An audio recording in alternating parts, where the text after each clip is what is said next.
The emergency beacon cut through space like a knife through silence. Deep in the outer rim territories where sane beings feared to travel, something was calling for help from Grim 7. The planet had earned its name honestly. A world where the sun's rays could melt metal during the day, and where nightfall brought cold that could freeze atmosphere itself. Nava felt her tentacles twitch with nervous energy as she studied the readings on her ship's main display. The Riltan salvage captain had seen plenty of impossible things in her 30 years of deep space recovery, but this made no sense. Life signs were showing up on sensors, coming from what appeared to be a massive crashed vessel on the planet's surface. Nothing should be alive down there. Nothing could be alive down there. Are we certain these readings are correct? She asked her crew. The bridge of the stellar dawn hummed with activity as her team ran diagnostics for the third time. In an hour? Confirmed, Captain, replied her sensor operator, his scaled hands dancing across the control panel, large metallic structure partially buried. Definitely artificial, and definitely showing organic life signs inside. Nava's mind raced through possibilities. Perhaps some silicon-based life forms had taken shelter in the wreck. Maybe crystalline entities that could withstand the extreme conditions. But the readings suggested something more complex. The life signs showed patterns consistent with higher intelligence, organized movement, structured activity, even what might be communication signals. How long has it been there? She asked. Based on the geological formations around it, at least several years, maybe decades. The planetary storms have been building crystal growths around the hull. The Galactic Salvage Consortium paid well for unusual discoveries, especially ancient technology. Nava had built her reputation on successful recoveries from impossible locations. This could be the find of a lifetime, assuming they could get in and out before Grim 7 killed them all. Prepare the environmental suits, she ordered. Full radiation shielding, thermal regulators, the works. We're going down during the brief twilight period when temperatures are merely deadly instead of instantly fatal. The descent through Grim 7's atmosphere felt like flying into hell itself. Toxic winds buffeted their shuttle while radiation alarms chirped constant warnings. Outside the viewports, the landscape looked like something from a nightmare. Twisted metal formations jutting from crystalline plains, all bathed in the sickly glow of the planet's dying sun. The crashed ship came into view gradually, its massive bulk partially hidden by decades of accumulated debris and crystal growth. It was huge, easily 3 times the size of their own vessel, and unlike anything in the galactic databases. The hull showed no familiar design patterns, no recognizable technology markers. Whoever built this thing, they weren't from any known civilization. Life signs are stronger now, reported the sensor operator. Multiple sources, all concentrated in what appears to be the central section of the vessel. Nava felt a chill that had nothing to do with Grim 7's brutal cold. In all her years of salvage work, she had never encountered survivors on a death world. The odds were astronomical. Whatever was inside that ship, it had been surviving in conditions that would kill most species within minutes. Their shuttle touched down on a relatively stable patch of crystalline ground near the ship's hull. Even through their environmental suits, the crew could feel the planet trying to kill them. Temperature readings fluctuated wildly as underground thermal vents competed with the approaching night's freeze. Remember, Nava told her team as they prepared to leave the shuttle, we don't know what's in there, could be dangerous, could be desperate, could be something we've never seen before. Stay alert, stay together, and be ready to run if things go bad. The hull breach took longer than expected. The ship's materials were incredibly dense, requiring their most powerful cutting tools. As they worked, the life signs remained steady, inside, showing no signs of alarm at their presence. Whatever was in there, it wasn't afraid of them. When the hull finally gave way, warm air rushed out. Actual breathable atmosphere, heated and pressurized. Impossible. Nava's instruments confirmed what her senses were telling her. Someone or something had turned this ancient wreck into a livable environment in one of the galaxy's most hostile locations.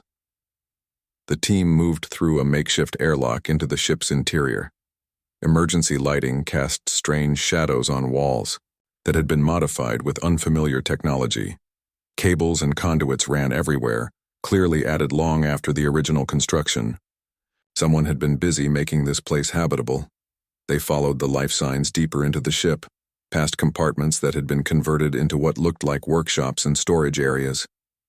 The air smelled of recycled atmosphere and something else, something organic and familiar that Nava couldn't quite identify. The sound of voices stopped them in their tracks. Not the clicking, buzzing, or musical tones of known galactic languages, but something else entirely. Rhythmic, complex, clearly intelligent communication. The voices were coming from just ahead, around a bend in the corridor. Nava signaled her, team to ready their weapons, not to attack but to be prepared for anything. They moved forward carefully, sensors detecting at least 20 life forms gathered in what appeared to be a large central chamber.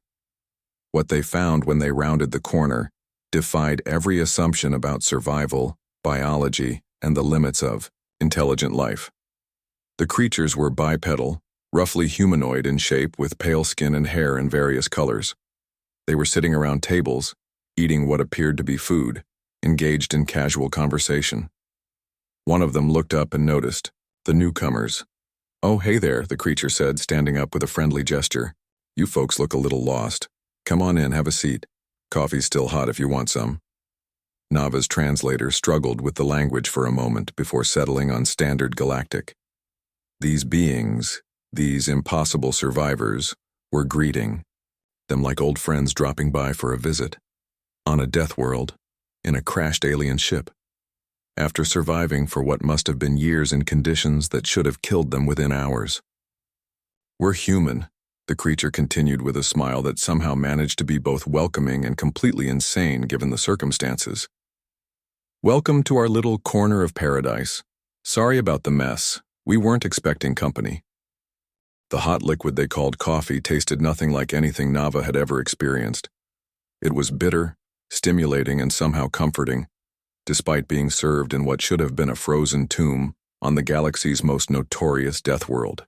The human called Tom sat across from her, explaining their situation with the casual air of someone discussing the weather.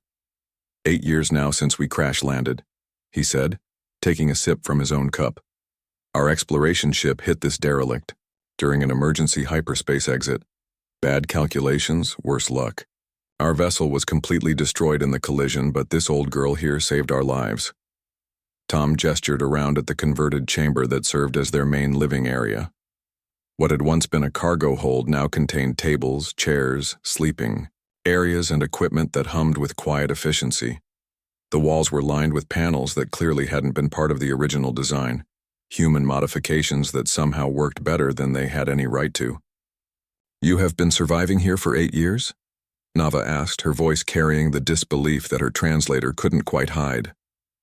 Her crew sat quietly nearby, their environmental suits making soft warning sounds as Grim 7's brutal conditions continued their assault on the ship's hull. "Surviving's a strong word," laughed a woman who had introduced herself as Beth. She was working on some kind of electronic device while talking, her hands moving with practiced skill. "We've been living here. Big difference. Surviving sounds desperate, doesn't it? Like we're barely hanging on. But look around, we're doing pretty well for ourselves." Nava looked around. The humans had indeed done more than just survive. They had thrived. The lighting was warm and steady, the air was clean and properly heated, and there were signs of long-term habitation everywhere. Plants grew in containers along one wall, actual growing food in a place where life shouldn't exist. The humans had built themselves a home inside an alien tomb. "How is this possible?" asked one of Nava's crew members, his voice tight with confusion. "The radiation alone should have killed you in hours.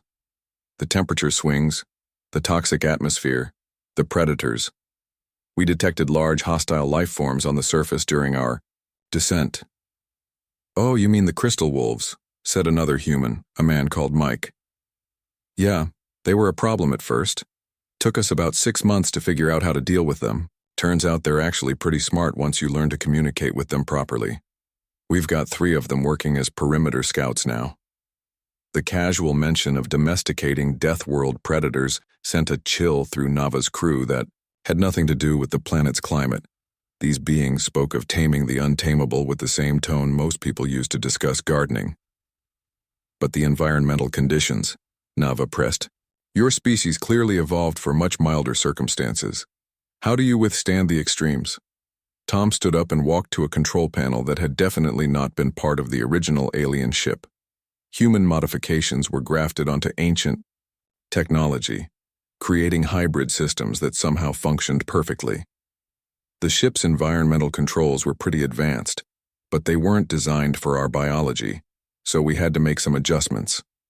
He pressed a series of buttons and suddenly the walls became transparent, showing the hellscape outside. Grim 7's surface was currently experiencing one of its brief twilight periods, when the temperature was a merely lethal -50 degrees, rather than the usual extremes. Toxic storms raged across crystal formations, while radiation levels fluctuated wildly. We learned to work with the planet's patterns instead of against them, explained Beth. The thermal vents provide power, the radiation storms actually help charge our modified energy cells, and the toxic atmosphere has some useful chemical compounds once you know how to process them properly. It's all about perspective. You go outside? Nava asked weakly. Daily, replied Mike cheerfully. Have to check on the mining operation, tend to the external sensors, hunt for dinner. Speaking of which, you should try some roasted crystal slug sometime. Tastes like chicken, but with a nice mineral aftertaste, very nutritious. The idea of eating the local wildlife, creatures that could survive in conditions that would instantly kill most galactic species, seemed insane to Nava. But the humans talked about it like it was perfectly normal. They had not just adapted to their environment, they had made it work for them in ways that defied understanding. Our ship's medical bay has complete biological data on all of us, offered Beth. If you're curious about how we've adapted, you're welcome to take a look. Some interesting changes over the years. Nothing dramatic, but our bodies have definitely adjusted to life here. A woman named Amy joined the conversation, her face streaked with what looked like engine grease. Just finished the weekly maintenance on the atmospheric processors, she announced. Everything's running smooth. We should be good for another few months before the next major overhaul. You maintain alien technology? Nava's sensor operator asked. Maintain, modify, improve, Amy said proudly. This old ship had some pretty advanced systems, but they weren't optimized for long-term habitation. We've made some improvements over the years. Actually, I think our version works better than the original design in a lot of ways. The casual confidence in her voice was perhaps the most unsettling thing yet. These humans hadn't just figured out how to operate technology far beyond their apparent level of development. They had improved it. On a death world, using nothing but scavenged materials and their own ingenuity. We appreciate the rescue offer, Tom said, settling back into his chair. We really do. It's nice to know someone out there cares, but honestly, we're not really looking to be rescued. We've got a good thing going here. Home is where you make it, you know.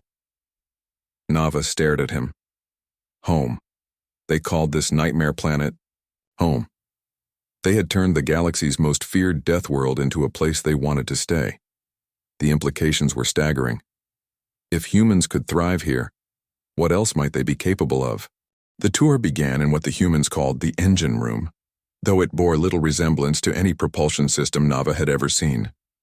Ancient alien machinery hummed alongside jury-rigged human modifications, creating a hybrid system that somehow produced more power than either technology should have managed alone. Steam pipes ran alongside energy conduits, and traditional combustion systems fed power to exotic matter converters. The original engines were designed for deep space travel, Mike explained, climbing over a massive piece of equipment with casual familiarity. Pretty efficient, but not really meant for planetary surface operations, so we had to get creative. He pointed to a series of pipes that disappeared into the floor. Geothermal taps. Grim 7's crust is riddled with thermal activity, so we're basically sitting on top of an unlimited power source. The temperature differential between the surface and the thermal vents gives us enough energy to run everything, with plenty left over for expansion projects. Expansion projects? Asked Nava's engineer, his voice carefully neutral. Oh, sure, said Amy, appearing from behind a control panel covered in human modifications. We're planning to add a secondary habitat module next year. Maybe build a proper workshop outside the ship. The crystal formations make excellent building materials once you know how to process them properly. The casual mention of expansion plans sent another wave of disbelief through Nava's crew. These humans weren't just surviving or even thriving. They were planning for the future. On a death world that had claimed countless ships and crews over the centuries, their next stop was the hydroponic garden, a converted cargo bay that had been transformed into a green paradise. Plants grew in neat rows under artificial lighting, their roots extending into nutrient solutions that bubbled and flowed through transparent tubes. The air here was different, cleaner, richer, filled with the smell of growing things. We had to completely rebuild the atmospheric composition in here, explained Beth, checking readings on a device that looked like a cross between a medical scanner and a chemistry set. The original atmosphere processing systems were designed for species that breathe a methane-oxygen mix. We need something closer to standard nitrogen-oxygen, so we had to reverse engineer the whole thing. You reverse engineered alien atmospheric processing? Nava's science officer asked weakly. Had to, Beth replied cheerfully. Either that or suffocate. Amazing what you can figure out when your life depends on it. Turns out the basic principles are universal. You just have to adjust for different biological needs. She led them past rows of vegetables that Nava didn't recognize, all growing with impossible vitality in soil that had been processed from Grim 7's toxic surface material. The local geology is actually pretty rich in minerals once you filter out the poisonous stuff. We've got calcium, iron, phosphorus, all the basics. The plants love it. What do you do about the radiation? Asked Nava's medical officer. Our sensors show dangerous levels throughout this entire region. Use it, said a human named Ray, emerging from behind a wall of growing plants. Turns out some of the local crystalline formations can convert certain types of radiation directly into usable energy. We've incorporated them into our power grid. What's deadly to most species is just another resource to us now. The workshop area was perhaps the most impressive display of human ingenuity. Here, ancient alien fabrication systems worked alongside primitive human tools, creating hybrid technologies that shouldn't have been possible. Computer systems that combined quantum processing with analog circuits. Energy weapons that used both plasma and traditional chemical propellants. Environmental suits that looked like they had been designed by someone who understood both alien science and human biology. We've had to become pretty self-sufficient, explained Mike, showing off a device that appeared to be part scanner, part fabrication tool, and part weapon. Can't exactly call for spare parts out here, so we make our own, using whatever we can. Find alien tech, local materials, stuff we salvage from our own equipment. This is incredible, whispered Nava's engineer, examining a fusion reactor that had been modified with components made from crystallized atmospheric compounds. The power output efficiency is 30% higher than standard galactic designs. Yeah, we're pretty proud of that one, Mike said. Took us 3 years to get it right, but it's been running perfectly ever since. Actually, most of our modifications work better than the original systems. I think we might have a knack for this stuff. Their final stop was the communications center, where the humans had built an impressive array of sensors and transmission equipment. Multiple screens showed data from monitoring stations placed around the planet's surface, tracking weather patterns, seismic activity, and the movements of local wildlife. We've mapped about 60% of the planet so far, explained Amy, bringing up a detailed geological survey on the main display. Found some interesting mineral deposits, a few more crash sites from other ships, and what looks like some kind of ancient ruins in the southern hemisphere. Haven't had time to investigate those yet, but they're definitely artificial. You've been exploring the entire planet? Nava asked. Sure, Tom replied, joining them at the communication station. Can't just sit inside the ship all the time, gets boring. Besides, Grim 7 has a lot to offer once you learn to work with it instead of against it. The crystal formations are beautiful during the aurora seasons, and the wildlife is actually pretty fascinating once you get past the whole trying to kill you thing. The monitoring systems showed real-time data from dozens of remote sensors, tracking everything from atmospheric composition to predator migration patterns. The humans had turned scientific observation into an art form, learning to read their adopted world with the skill of natives. The weather prediction algorithms took us about 4 years to perfect, Amy added. Grim 7's climate is pretty chaotic, but there are patterns if you know what to look for. We can predict the major storm systems about 2 weeks in advance now, which gives us plenty of time to secure the external equipment and hunker down. As they completed the tour, Nava realized she was looking at something unprecedented in galactic history. The humans hadn't just survived on a death world, they had mastered it. They had taken the most hostile environment imaginable and turned it into a home, a laboratory, and a testament to the power of intelligent adaptation. More disturbing was the growing realization that they were enjoying themselves. These humans actually liked living on Grim 7. They spoke of their daily challenges with the enthusiasm of people discussing their hobbies. They had found purpose and satisfaction in conquering the impossible. The revelation came during what the humans called their evening briefing, a daily gathering where they shared discoveries and planned the next day's activities. Nava and her crew sat quietly in the corner, still processing everything they had seen, when Ray activated a holographic display that made everyone in the room fall silent.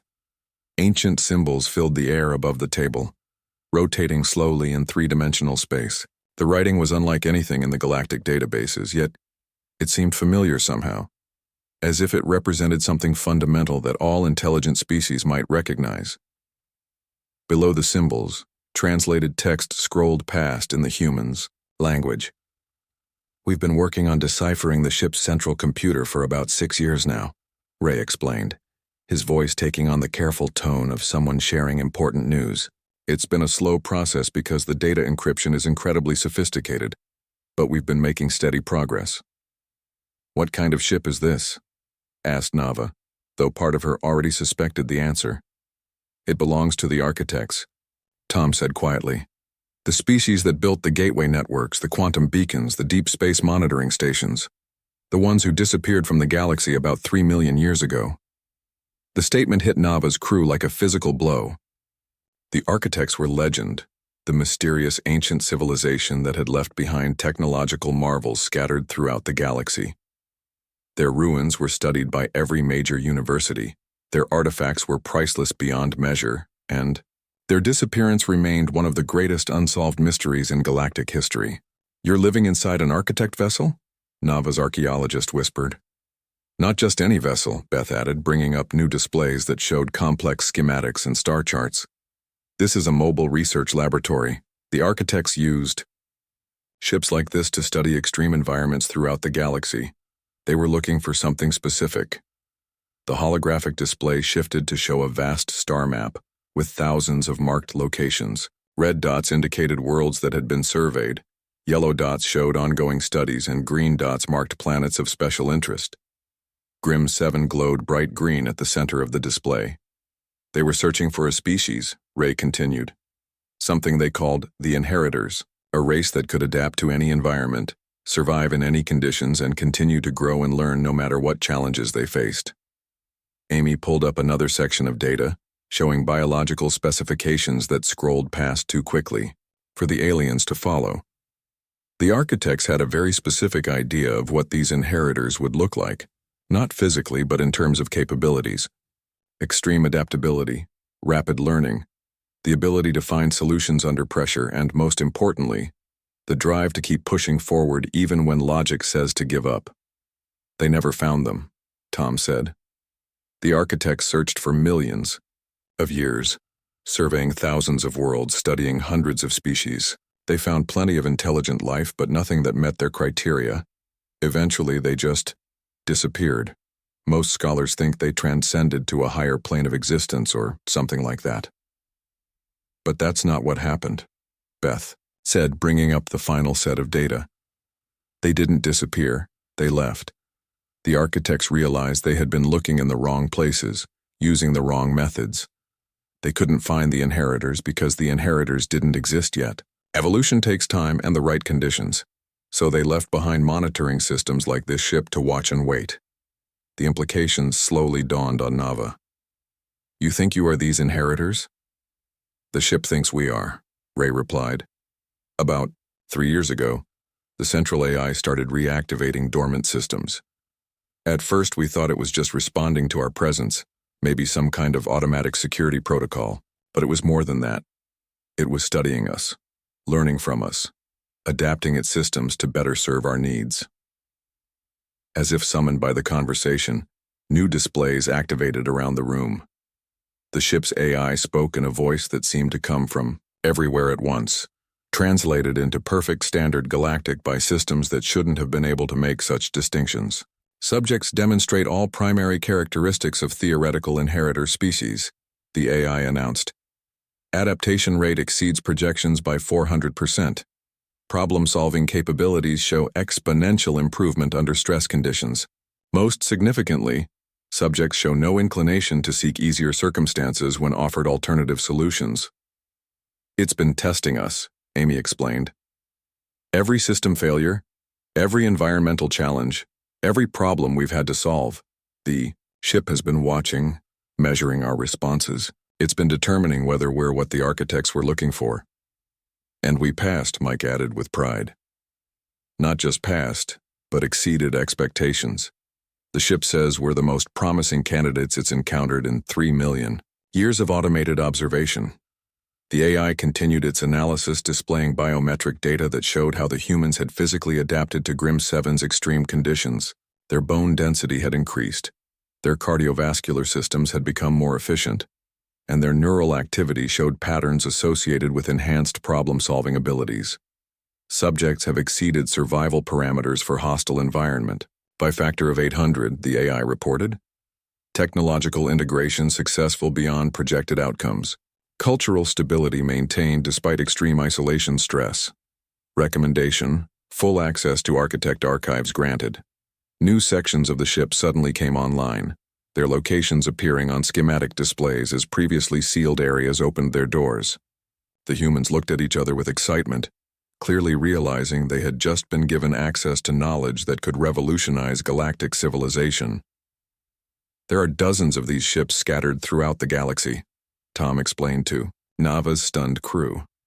All waiting, all watching for the right species to emerge. We're not the only ones being tested, but according to the ship's communications with the network, we're the first to fully pass the evaluation.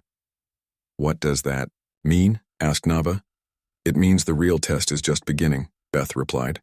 The architects didn't just want to find a species that could survive anywhere. They wanted to find a species that could inherit their legacy, continue their work, maybe even solve the problems they couldn't. What problems? Nava's science, officer asked. The holographic display changed again, showing images of cosmic phenomena that defied explanation. Dark energy storms, reality distortions, entire star systems that seemed to exist in multiple dimensions simultaneously. The universe is breaking, Ray said quietly. Has been for millions of years, apparently. The architects discovered something they called the Great Unraveling, a fundamental instability in the structure of reality itself. They tried to fix it, but they weren't adaptable enough, weren't creative enough under pressure. They needed someone else to finish what they started. The weight of revelation settled over the room like a heavy blanket. The humans weren't just survivors on a death world. They were candidates for the greatest responsibility in galactic history. And according to an AI system older than most civilizations, they were qualified for the job. The offer hung in the air between them like a bridge waiting to be crossed. Nava had laid out everything the Galactic Council could provide: comfortable worlds with perfect climates, advanced medical facilities to help them readjust, prestigious research positions at the galaxy's finest institutions, and compensation beyond their wildest dreams. Any world they wanted to call home, any life they chose to live, all the resources of galactic civilization at their disposal. The humans sat quietly around their makeshift table, drinking their bitter coffee and considering the proposal. Outside, Grim 7's wind howled against the ship's hull, carrying particles of ice and radiation that would kill most species in seconds. The very air they breathed had to be processed through machines they had built themselves from scavenged parts and alien technology they barely understood. "It's a generous offer," Tom said finally, breaking the silence. "Really generous. We appreciate everything you're willing to do for us." "But," Nava prompted, though she suspected she already knew the answer. "But we're not finished here yet," Beth replied, gesturing to the displays that still showed data from the architect archives. "We've got work to do. Important work. The kind of work that can't be done from a comfortable office on a nice, safe world." Amy stood up and walked to one of the viewports that showed the crystalline wasteland outside. Even through the reinforced transparent metal, the view was spectacular in its hostility. Radiation storms painted the sky in colors that had no names, while the aurora effects created by the planet's magnetic field danced across formations that looked like abstract art carved by insane gods. "You know what's funny?" she said. "When we first crashed here, all we could think about was getting off this rock. We spent the first 2 years planning rescue signals, trying to repair our communications equipment, dreaming about hot showers and real food and sleeping without the sound of the wind trying to murder us." She turned back to face the room. "But somewhere along the way, this became home. Not just a place where we survived, but a place where we grew into something better than we were before. This planet challenged us in ways we never imagined possible, and we rose to meet those challenges. The Galactic Council would be very interested in your survival techniques," Nava said carefully. "Your discoveries could revolutionize how we approach hostile environment colonization. You could save countless lives by sharing your knowledge." "And we will," Mike assured her. "The ship's databases contain detailed records of everything we've learned, every adaptation we've made, every solution we've developed. That information is already being transmitted to the other architect vessels throughout the galaxy. Any species that encounters them will have access to our experiences." Ray activated one of the displays, showing a network map that stretched across known space. Dozens of points of light indicated other monitoring stations, other ships waiting for their own candidates to emerge. The architects designed their system to share knowledge across the entire network. Our successes here will help others facing similar challenges on other worlds. "But the real work is just beginning," Tom added. "The architect archives contain information about the great unraveling, about the fundamental problems affecting the structure of reality itself. We're not just talking about survival anymore. We're talking about the long-term stability of the universe." Nava felt a chill that had nothing to do with Grim 7's climate. "You're talking about staying here to work on cosmic-level problems? Alone? Cut off from the rest of galactic civilization?" "Not alone," Beth corrected. "We've got the ship's AI, access to the entire architect knowledge base, and communication links with the monitoring network. We're probably more connected to the galaxy's deep secrets than anyone has been in 3 million years. Besides," Amy added with a grin, "we've got each other, 23 people who have proven they can solve impossible problems under the worst possible conditions. If anyone can figure out how to fix reality itself, it's going to be the team that turned a deathworld into a home." The ship's AI activated, without being prompted, its ancient voice filling the room with calm authority. "Subjects have exceeded all evaluation parameters. Readiness for advanced protocols confirmed. Galaxy-wide network activation authorized. Inheritor protocols engaging." New displays came online throughout the ship, showing star charts, dimensional mathematics, and technological schematics that made Nava's head spin just looking at them. This wasn't just advanced science. This was science that bordered on manipulation of fundamental forces. "We appreciate the rescue offer," Tom said, standing up and extending his hand to Nava in what she had learned was a human gesture of respect. "We really do. And we hope you'll visit again sometime. But this is where we belong now. This is what we were meant to do. You're choosing to stay on a death world to work on problems that killed an entire civilization of beings far more advanced than any current galactic species," Nava said, trying to make sure she understood correctly. "When you put it like that, it does sound a bit crazy," Beth admitted. "But that's what we do. We take impossible situations and find ways to make them work. It's what makes us human." As Nava and her crew prepared to leave, the humans walked them back to their shuttle with the casual friendliness that had characterized their entire visit. They offered packed meals for the journey, shared technical data that could advance galactic science by centuries, and promised to send regular updates through the Architect communication network. "One last question," Nava said as she reached the shuttle's airlock. "What if you're wrong? What if this great unraveling is beyond even your capabilities? What if you can't fix what the architects couldn't?" Tom smiled, and in that expression, Nava saw the confidence of a species that had turned disaster into opportunity, hostile environments into homes, and impossible challenges into daily routines. "Then we'll figure something out," he said simply. "That's what we do. We adapt, we overcome, and we find a way forward. Always." The shuttle lifted off from Grim 7's surface, carrying news that would shake the foundations of galactic understanding. Behind them, the humans returned to their daily routines, their impossible home and their work on problems that would determine the fate of reality itself. In the ship's central chamber, the Architect AI continued its millennia-long vigil, finally, complete in its primary mission. It had found what its creators had sought, a species that didn't just survive impossible conditions, but thrived in them, growing stronger with each challenge overcome. The galaxy would never be the same.